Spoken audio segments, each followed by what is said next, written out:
Hey everybody, today on the Holtecast we have a special guest, Mat Kendrick from the Birmingham Mail, joining Robert and I, and we're going to be looking at a few topics. Of course, the great win over Norwich, which was last weekend, that everyone is still celebrating, and the international friendlies yesterday, not such good results for the Villa players involved. And with Matt, we're going to talk about the local supporters union, and also, is Christian Benteke back after his 2-goal performance against Norwich the other day? So, how's it going, Matt? Yeah, good. Thanks, Jack. Yeah, and I guess I'll turn it over to Robert to kind of interview Matt about the local supporters union, which is a topic that we obviously know nothing about since we're not living in the Birmingham area, but that's why we decided to bring someone in who would know, and that's Mat Kendrick. Yeah, so Matt, we both were really kind of fascinated by your article last week about the idea of a supporters union. And the reason we thought we wanted you on here is because we don't have anything like that here in the States with any of our sports teams. I know you mentioned in your email today you hadn't given a lot of thought to the specific details, but in general, how would something like that work? I think it was just trying to provoke the debate, really, because you hear a lot that kind of there's a lot of unanswered questions, and people are trying to get to the bottom of where Aston Villa are right now and where they want to be. In the article that you're referring to, I mentioned the Spirit of Shankly group in Liverpool. Probably on Merseyside, the fans there probably tend to be more militant and better at forming themselves, into groups and into action than we've traditionally done as Brummies. But I just the thing that I get a lot of is that the Villa Supporters Trust are out there. They're trying to reach out. They're trying to get people to come along and to give them a bigger voice. But it's a bit of a catch-22 situation because people have traditionally refused to join because they don't think that the group wields enough power, whereas the group won't have that power unless people join. So it's just there's so much. I mean, I don't mean to kind of say this in a disrespectful way, but there's so much hot air and anger and fury and frustration that builds up online and through social media.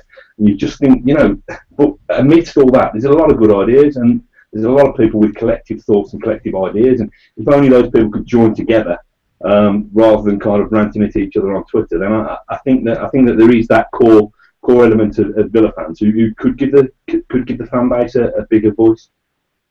Yeah, that makes a lot of sense, and you're right. There is a lot on Twitter, and there's a lot of outrage at the team right now. But I guess sort of one of the big questions that we had was, Villa aren't a publicly owned club, and the supporters group wouldn't be a board of directors or anything like that. Would they have any power, or would it be sort of an advisory group? What's the standard way of operating that? I think you're right. I think it would be more an advisory group. And it's an awkward one. I mean, the example that I'd use at the moment, and again, this is workable because the club and the fans are kind of singing from the same hymn sheet. Is the talk about bringing a safe standing area to the Holte end at Villa Park. Now, the club have worked very, very closely with the fans group on that. It's ultimately the fans won't have the final say, but I think the club and the people I know at the club, if there's enough strength of feeling, and if the fans do get together with strength of feeling for a particular issue, then they'll discuss it. I'm not saying that will necessarily, the club will ultimately, Randy Lerner and his board of directors will ultimately have the final say. But they are a board of directors who will listen if they're approached respectfully. All right, yeah, that makes a lot of sense. And, from a business perspective, it makes sense for the team, too. Obviously give the people who are paying your wages and your players' wages what they're looking for out of it. Do you see any potential for one of these forming anytime soon? I think since I wrote the piece, what are we now? Probably a fortnight ago. I think there has been, it provoked a good response, probably more than I was expecting. But it's the supporters having the time to get themselves together. I'm due to. I've got close associations with the Heroes and Villains site. That's where I cut my teeth. That's where I started out writing that fanzine a long time ago. And I'm meeting with some people from there over the next month. Likewise, I'm hopefully going to meet up with the organisers of My Old Man Said. And it's just a chat through a few ideas, really. I mean, I can't really get too involved in it. I'm just kind of throwing it out there, saying, do the fans, are the fans happy with it, the situation? If they are, all well and good. If they're not, there is the scope there for them to get together. Yeah, absolutely. It actually kind of brings to mind a question for me. You said that you can't really get involved in it too much. And we know that you've been the beat writer about Aston Villa for quite a while. Are you a Villa fan? Did you grow up a Villa fan? I am a Villa fan, yeah. It's I'm not sure. Are you aware of BRMB, the local radio stations, now free radio? Mm-hmm. My first game. My dad had a friend who. I'm not sure I've ever told this story publicly before, but my dad had a friend who was a conductor in the brass band that used to play at Villa Park at half time, and he got us complimentary tickets to a game at Villa Park, an evening game under the floodlights. Rather than it was actually Villa Old Stars versus BRMB, so it wasn't even the first team, it wasn't even the star players, but it was just that kind of very cliched image. But it was just that I was probably 4 or 5 years old.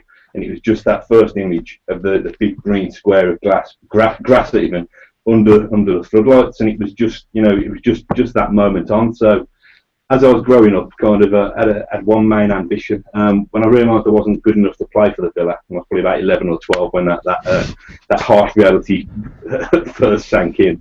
The next best thing was to get paid for watching them. Touch wood, I'm living the dream in that sense, even if the dream could be better in terms of the football that's served up most week. I just have one question about the supporters union, Matt, and that is, say that a supporters trust or whatever it would be called, were in place. Do you think that would have maybe prevented the hiring of Alex McLeish? I'm not sure. I still haven't had a rational explanation for the hiring of Alex McLeish, however many years on. It's hard, it's a hypothetical one, but possibly not, because we saw the scenes, didn't we, when there were kind of a group